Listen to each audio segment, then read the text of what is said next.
Good evening, everybody. Storm Teen here today, and we're back. We have an urgent tropical update here. GFS is going nuts on Florida. So we're going to be taking a look at that. So I'll show you some satellite imagery of the typhoon going on right now.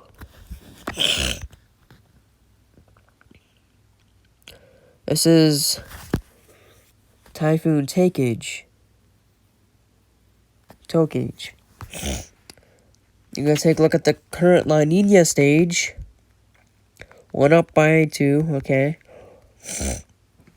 Now we're going to be taking a look at the temperatures in the Atlantic. Temperatures out there in the open Atlantic are in the 30 degrees Celsius range. Very widespread. The Bahamas in the 31. Florida Keys and Florida Panhandle in the 30, 31. 31 and a half. Gulf of Mexico is pretty warm. It warmed itself back up after Louisiana was starting to cool off up there. It's back, and it's warm. And we have a system that the GFS is projecting to come through this region and hit Panama City, where Michael landfalled, or pretty close. So we're going to take the forecast models. I'm going to go out here. National Hurricane Center. Well, first, we should show you that the National Hurricane Center has a new area of interest right here. That's the system we're talking about. That's going to possibly be headed up there in the Gulf of Mexico. The high-pressure system, the Bermuda High, is going to be expanded out towards the Carolinas, which is going to be pushing this into the Gulf of Mexico and possibly even over Cuba, more towards the Florida Keys.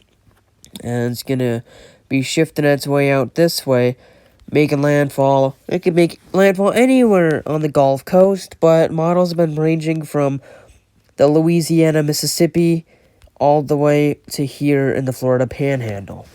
So we're going to have to be keeping an eye on that and what models are saying on it. They have a 20% chance of formation. They discovered a large area of disturbed weather that was located several hundred miles east-southeast of the Windward Islands. Even though the system remains disorganized, environmental conditions could become more conducive for development in a few days, while it is forecast to move across the Windward Islands and into the southeastern Caribbean Sea. So, obviously, it has a 0% chance of formation in the next 48 hours, and it's got a 20% in 5 days.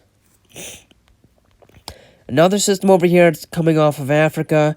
GFS shows this also as a hurricane.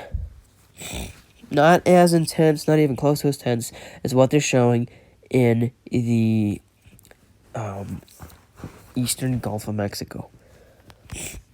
Now that we knocked that out of the way, we will get back here to the models. So you see your little tropical rain shower right there. And it is moving up here, moving over Jamaica right now. 1,004 millibars. And intensifying quite rapidly from 990 millibars to 978 millibars. There it is right there. Weakening because of the land friction between the system. And now it's strengthening again. Very quickly becoming a major hurricane by hour 2:34. Take this with a grain of salt. This is far out. Now we get to the spot where we move right here.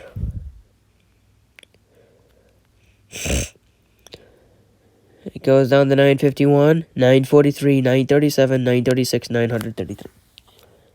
This is a 155 mile per hour sustained winds Category 4, high-end Category 4, borderline Cat 5 hurricane right here, with gusts up to 175, 180 miles an hour. This is capable of doing a lot of damage. With how far away it still is from landfall in Panama City, it might be about 930 millibars. And who knows, maybe it is a Category 5. It's a possibility.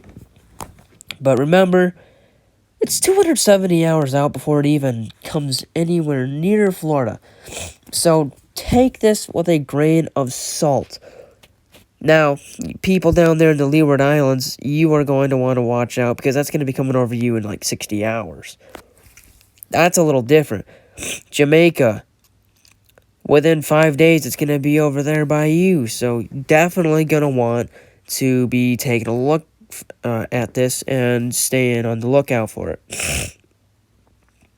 It is more closer in range. Preferably 200 hours out, but that's usually for severe weather that I do, like weather convective systems and stuff across the United States. We usually go with tropical weather. 5 days out, anything past 5 days out, I don't really consider a threat yet. Unless it's very consistent, and once it reaches that 5-day period and it's still very consistent, then I will be worried about it. Yeah, and then there's still pretty intense as it's coming into Alabama at 949 millibars. It's up there in the Birmingham area with 969 millibars. Very impressive for it to still be that intensity. And then we come up here, and it's impacting Chicago, Indiana, Michigan. We don't care about those states. Those states, we don't give two craps about them. We care about Florida. We care about Cuba. We care about Alabama. We care about Tennessee. Maybe a little Kentucky. Illinois, Indiana, Michigan, Ohio. Screw them. Sure, they might get rain from it if this solution happens, which it most likely won't.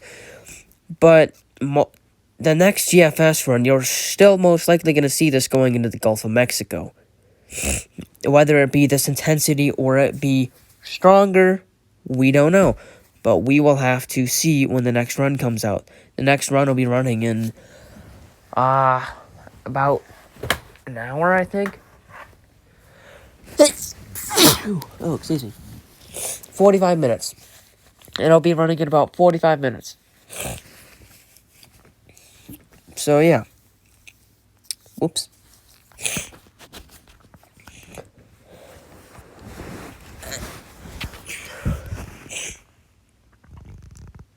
But yeah, that's that system. Now we gotta show you the other system. It just came off Africa. There it is right there.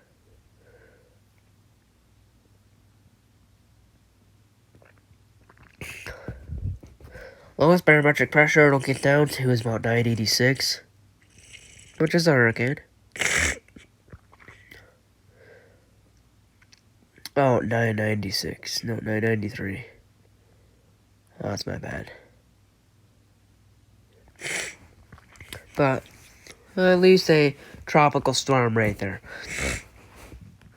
And I did make a little joke about this. So this system is forecast to form before the other one. So I made a joke and I was like, hey, Hurricane Michael's wife Danielle is coming for him nearly 4 years later. Anywho, this is gonna be it for this video, guys. If you like this video, don't forget to smash that like button, turn on all those post notifications so you get notified whenever I post a new YouTube video.